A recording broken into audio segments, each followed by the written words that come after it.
Hey everyone, this is Mike, and I'm back with the Competitive Corner. This is my second review of a competitive-only game, and in this case I'm looking at the Exceed fighting game system from Level 99, a game I've called my favorite game of all time many times. And disclaimer that I have received some seasons from Level 99, but I've also spent hundreds of dollars of my own money on the game, and I have also designed an unofficial solo mode for the game that's quite popular. But since it's unofficial, I think this is still a good game to do for a Competitive Corner. So Exceed is a 1v1 fighting game trying to model something like Street Fighter. Each character has their own unique deck of cards, and they'll be using those cards both as resources to move closer, but also as strikes that they can attack each other with. And you're trying to lower your opponent's health all the way before they can do the same to you. So let's discuss 5 key things to know about Exceed fighting system. So my number 5, the least important thing to know about the game, although of course it's still important or it wouldn't be in the review, is the gauge system in Exceeding. So every time your character hits the other character, that card goes into an area called your gauge.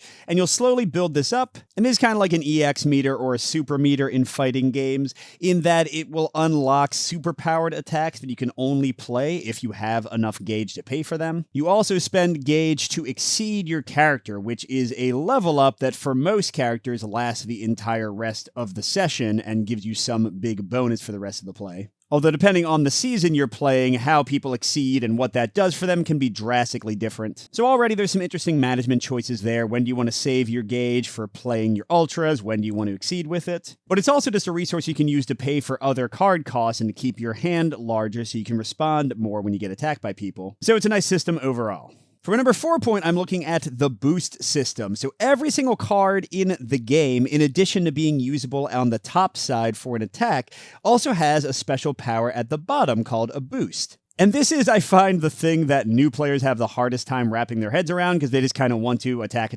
strike, strike, strike. But the boosts give you either bonuses that last for the next time you fight with your opponent or give you immediate special benefits. These are highly diverse, and these effects are highly diverse based on the characters, and they really give a lot of characters their cool combos and special plays. And because when you play a card for its boost, you immediately get to draw another card at the end of the turn usually, you really want to be boosting a lot more than might seem obvious when you're first playing, because it's kind of a free thing to bulk you up and give you a better chance of success the next time you and your opponent strike each other. And it adds a lot more to the tactical play, just again, a really cool system overall. But an even bigger thing about the game is my number 3, which is the hand management. Because as you are playing the game, you are playing cards from your deck, you're drawing new cards, and kind of the key mechanical aspect here is that when you strike, when you're involved in a combat, you have to play a card, but you don't get to automatically draw back up. And this, the number of cards in your hand, can drastically change what you and your opponent kind of calculate for what you want to do. Because the fewer cards your opponent has, the less likely they are to have an attack that's even in range of you, or to have an attack that's going to be able to respond to your nice, tricky attack that has some big limits, but can also do a ton of cool stuff if it fires off correctly. And yes, there is an inherent randomness in the game because your cards are shuffled and you're drawing them randomly, so you never quite know what your opponent's going to have or what you're going to get out of your deck. But even with that randomness, if you have a ton of cards, then you're always going to have a good response to whatever somebody might throw at you. Whereas again, if you're down to only one card in your hand, you could be in for a world of hurt. So paying attention to your own hand, trying to run your opponent down for their hand, all that stuff kind of goes into different character abilities as well, is a really important aspect of the game and something that's really interesting to manage. Now for my number 2, I'm looking at one of the most important things I would say in all fighting games, and that's how they handle striking. And in this case, a strike is a simultaneous response. Even if I use my action on my turn to attack you, we both get to play a card secretly, and then we both reveal it and we see how things play out. And for my personal preferences, I don't like fighting games that are purely a rock, paper, scissors contest, where there's a correct and incorrect response to each attack. And Exceed, while it kind of has those elements, does a great job of getting around it by having so many different kind of things to permutate and look into. You know, how close are you to your opponent? How close are they to the edge of the arena, and can they escape or not? How fast is their attack? Because the attack with the higher speed goes off first. But speed is not necessarily the king, because you can just tank their attack and then hit them back even harder if you kind of predict things correctly. But if you try to do it this way, then they can go at you with that way. If you try to do it that way, then they can go at you this way. So this is a game where reading your opponent is very important, but because the randomness of what they actually have in their hand is going to change game to game, and because there are very few situations where like they can hit you and you can't respond in any way,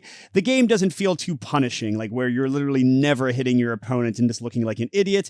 You'll tend to get your licks in, and it'll tend to be a bit of a fun grudge match, which is what I'm looking for in a fighting game. And finally, my number one point to know, the most important thing about Exceed is how diverse the fighters and the seasons are. And yes, this is a 5 Pro review. Like I said, I'm doing this competitive series for games that I love. I'm not going to be trashing any of the competitive games I feature. But so each series has a ton of characters. Right now I'm showing the Guilty Gear Strive box, by the way, because this one is kind of the most complete single purchase you can make, although it's also a much more expensive jumping in point. You can get a single box for a lot cheaper if you just want to try the game out. But like I said, each of the characters has their own unique abilities, their own unique exceeded side, unique boosts on the bottom of their cards, unique attacks on the tops of their cards. Now, something that's important to know, and it might rub some people the wrong way, is that every character does have about half of their deck filled with these normal cards, which are identical for every fighter. So you're all going to have Sweep, you're all going to have Dust, you're all going to have Slash, which might seem to make the characters less diverse,